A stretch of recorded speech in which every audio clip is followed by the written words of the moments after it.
Amici del Portale del Verde, buongiorno, ben ritrovati. Oggi andremo a realizzare un vaso magico, passatemi il termine. Andremo a realizzare un vaso che si autoalimenta di acqua e soprattutto lo fa con un sistema goccia a goccia, quindi permetterà alla nostra pianta di bere in modo graduale e in un modo sicuramente corretto. Lo faremo grazie ad un materiale di riciclo. Qui vi è una vecchia bottiglia di una nota azienda di bevande e uno spago, null'altro, non ci serve altro che qualche piccolo attrezzo che adesso andremo a vedere insieme. Bene, allora per prima cosa, come sempre, andiamo a vedere di cosa abbiamo bisogno per realizzare in questo caso il nostro vaso magico. Allora, fondamentale è la bottiglia e quindi anche qui la scelta della bottiglia vi consiglio di scegliere una bottiglia con la plastica abbastanza dura. Questo perché ci consentirà, una volta che utilizzeremo il nostro taglierino, andare ad effettuare un taglio dritto, ben preciso. Questo è un vaso che noi possiamo andare a mettere su un davanzale di una cucina, piuttosto che in un ufficio, piuttosto che un mensolone di una cucina. Insomma, è una cosa che, se vogliamo, può essere anche estetica. Potremmo andare anche a colorarla questa bottiglia, quindi vi consiglio di scegliere una bottiglia di materiale abbastanza resistente.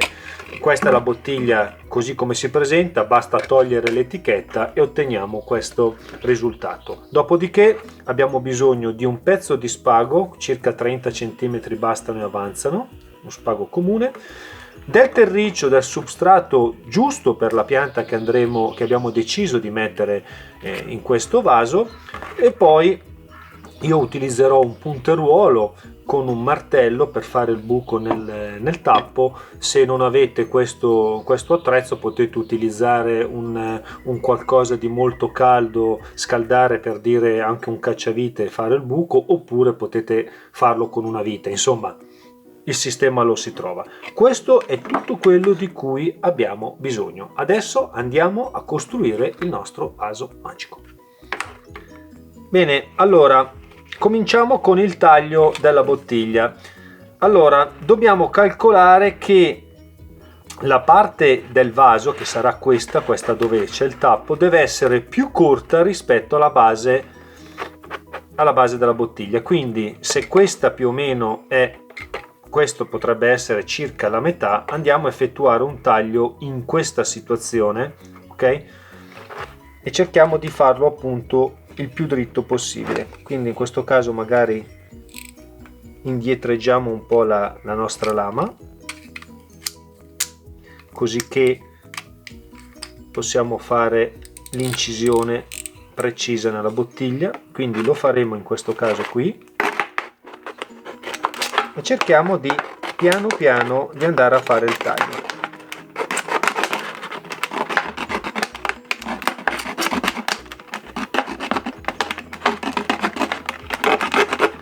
Qui ci vuole un po' di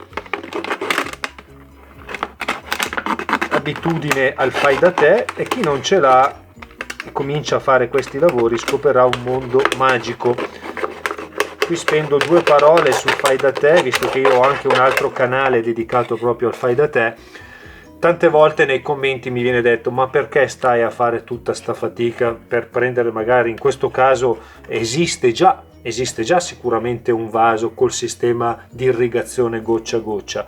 Ma questo lo so anch'io, io sono un assiduo frequentatore di Amazon, per l'amor di Dio, ma volete mettere quanto bello è poter riciclare un qualcosa, costruirselo con le sue mani. Quindi questo è il risultato in questo caso del nostro vaso. Come vedete, eccolo qui, adesso ve lo faccio vedere, questo sarà il risultato finale. Praticamente questa qui andrà la pianta e qui andrà invece la riserva d'acqua da cui andrà ad attingere il nostro vaso.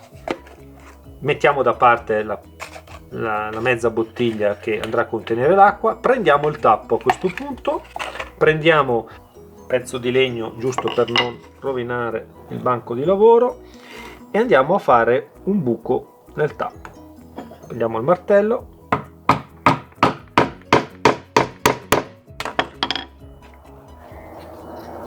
lo allarghiamo un poco da una parte e dall'altra. Ecco, il punteruolo si presta bene per questi lavori perché, come vedete, riesce a fare un buco molto preciso e possiamo allargarlo di quanto ne abbiamo bisogno. In questo caso è sufficientemente largo. Prendiamo prendiamo lo spago, lo bagniamo un poco giusto per riuscire a fare la punta un po' più fine, così non si sfilaccia troppo, e andiamo a infilare il nostro spago nel buco appena fatto. Eccolo qua. A questo punto non dobbiamo fare altro che, prendendo la nostra bottiglia, riavvitare il tappo e lasciarlo, in questo caso, circa più o meno un 12-15 cm al di fuori, vedete? Anche un po' di meno. Questo andrà ad adagiarsi sul fondo della nostra bottiglia in questo modo. È anche troppo, quindi ne bastano in questo caso un 10 cm. Facciamo così, eccolo qua. E siamo quasi pronti per la fase successiva. Qual è? La fase successiva è quella che prevede l'inserimento della terra.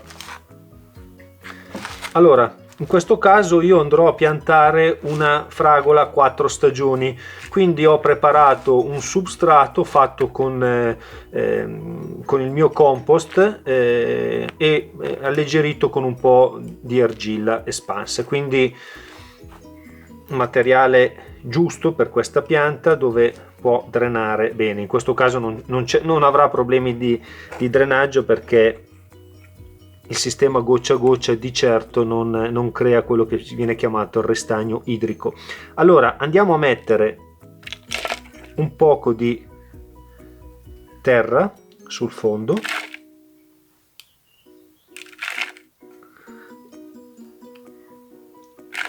ok, andiamo a spianarla per bene, e a questo punto ne mettiamo ancora un po'. Dobbiamo alzarla un po' perché dobbiamo calcolare l'altezza della piantina. Quando vediamo che, adesso prendiamo la piantina per fare anche la misura, io ho preso appunto questa piantina già zollata di fragola 4 stagioni, vedete, ci siamo quasi. Lo alziamo ancora un poco. Perfetto. A questo punto non dobbiamo far altro che andare a creare una specie di, chiamiamola spirale, ecco, facciamoli fare un paio di giri così, non di più, anche perché la corda non deve essere troppo lunga. Adesso ve lo faccio vedere, spero che si vede, ok? E al centro andiamo a posizionare la nostra piantina, nulla di più. Cerchiamo di posizionarla bene al centro, spingiamo giù un poco, e a questo punto non dobbiamo fare altro che andare a rabboccare con la terra il nostro vaso. Come dicevo prima, questi sono lavori che bisogna prendersi il tempo per farlo. Io dico proprio bisogna avere la voglia, la gioia per poterli fare, perché questi lavori regalano sicuramente serenità, regalano momenti di distrazione, di scarico per quelli che fanno tante volte dei lavori in ufficio, lavori di concetto, dove hanno bisogno di mettere anche le mani nella terra. Come vedete io non uso guanti, ma lo faccio apposta, perché il contatto con la terra sicuramente è una di quelle cose che maggiormente dà a una persona nel momento in cui comincia a fare questi lavori. Ecco, questo è il risultato. Quindi prendiamoci il tempo, godiamocelo questo tempo che ci dedichiamo, come appunto fosse una corsa in campagna, come fosse una seduta in palestra, quello che a noi ci piace fare. A me piace fare giardinaggio e piace fare, in questo caso, del fai da te. Abbiamo finito. Non dobbiamo fare altro a questo punto che andare ad inserire dell'acqua. Inseriamo dell'acqua.